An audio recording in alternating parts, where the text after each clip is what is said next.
stock is down, but the idea that their tech is not different and it's not unique and it's not being used in some really mission critical use cases, it's hard to deny that. I mean, their technology caught Osama bin Laden. It caught Bernie Madoff. Like there's a lot of stuff to this that I think is important to understand.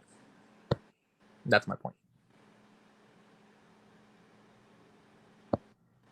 Is there any response to that, or is just you're just gonna brush it off? Because if you're gonna brush it off, yeah, I muted myself just to make sure I didn't talk. So Peter Thiel, oh, see ya. No, I'm here. Oh, you're welcome back. So do you know what Peter Thiel does now? So he runs a venture capital fund called Founders Fund. He also is the chairman of Palantir, chairman executive of Palantir. He does a lot of stuff. Obviously, he's very politically involved. He's more in the Trump right-wing type of style of funding. But the funny thing is, you're going to say that, and then Alex Karp is a socialist who voted for Hillary Clinton, who's the CEO of Palantir. I don't know if you knew that, right? So like there's a really contrast, and I did a video on this. There's a philosophical contrast between Peter Thiel, who's hard right-wing Trump, and then Alex Karp, who's literally like Bernie Sanders socialist. And I think that philosophy between them together actually creates a really unique company at the end of the day. But it's important to understand these things, right? Because if you're going to say Peter Thiel is just a Trumper, I'm like, yeah, I'm not a Trumper either. I get it. But I also don't think that fundamentally affects the company in some meaningful way, because you have such a contrasting view of opinions that actually guide the leadership at that company. I ain't gonna lie. Alex Karp seems like a very intelligent guy. I ain't gonna lie. Like he seems to know like what actually to do, but you have to remember, if you're doing such confidential things with like Osama bin Laden, like you've seen the picture. Literally, Obama's literally sitting on a fucking chair. Like these are highly secretive operations that you can never put value on. You can't put value on that, can you?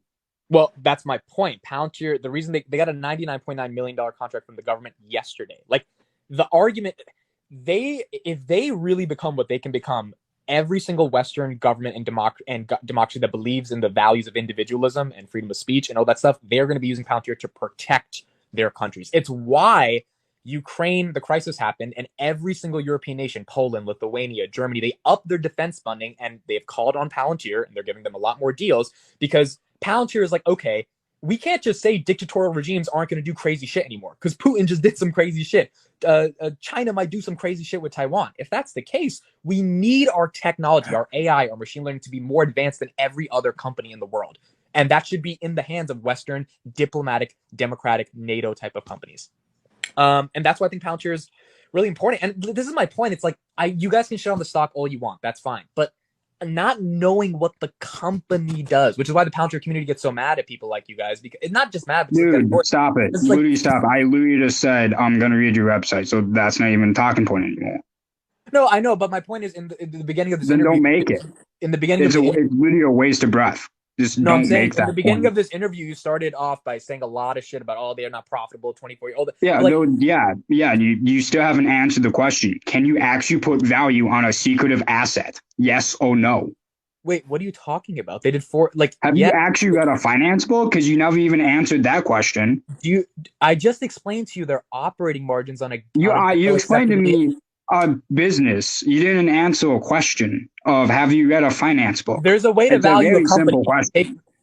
So when you're asking about valuation for the company, I'm telling you. No, I'm asking about valuation of a secretive asset that has the capabilities. Wait. What do you mean? You described to be like. Hold on. Stopping technology. Here we go. If I have a cupcake and I say, hey, you still have yet to answer the question. You keep on giving me runarounds. I'm kind of done with it. If I have a cupcake, you're going like this. You're making a circle.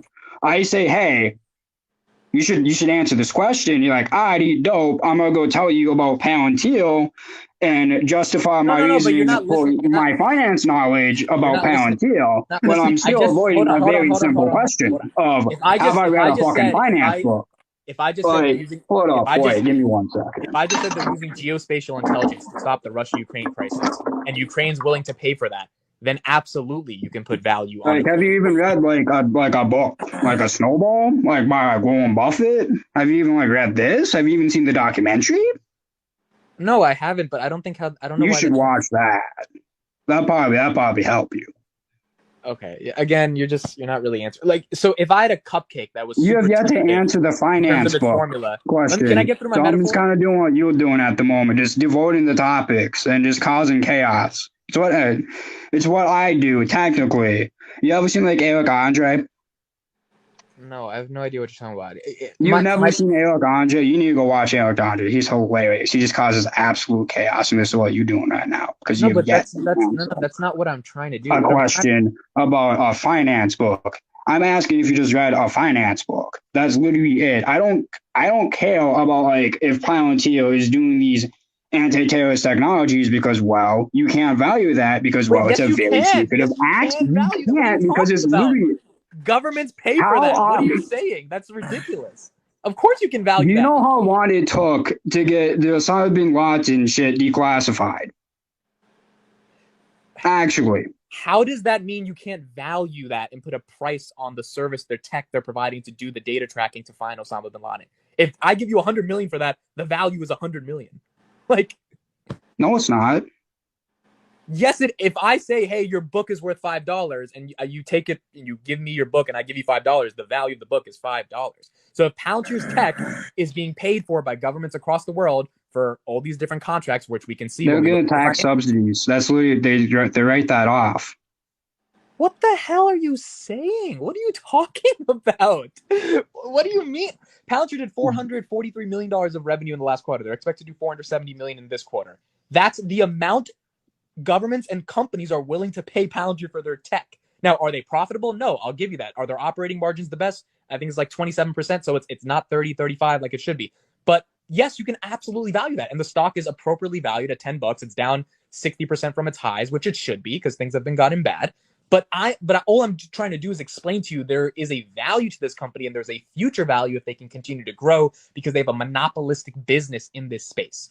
And that's my overall thesis. So with the cupcake analogy, my point was if I have a cupcake that has a secret formula that no one knows about, but Echoes is willing to give me $20 for it, then yes, there's a value on something, even if it's secretive and the rest of the world doesn't know. By the way, why can't the rest of the world know about that formula? Because that formula is protecting the world.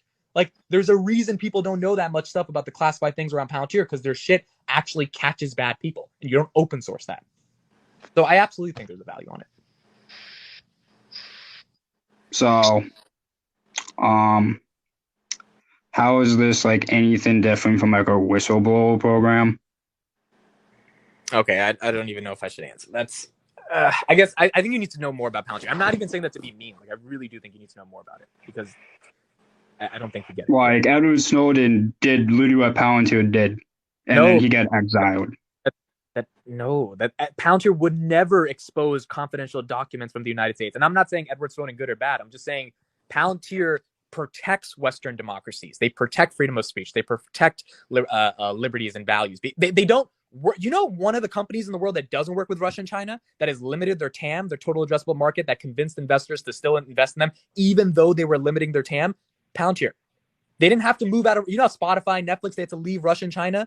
Palantir never had to leave Russia and China. They were never there in the first place because their tech is so powerful. They realized if they gave it to those countries that They aren't had Edward democratic. Snowden. Why are you bringing up Snowden?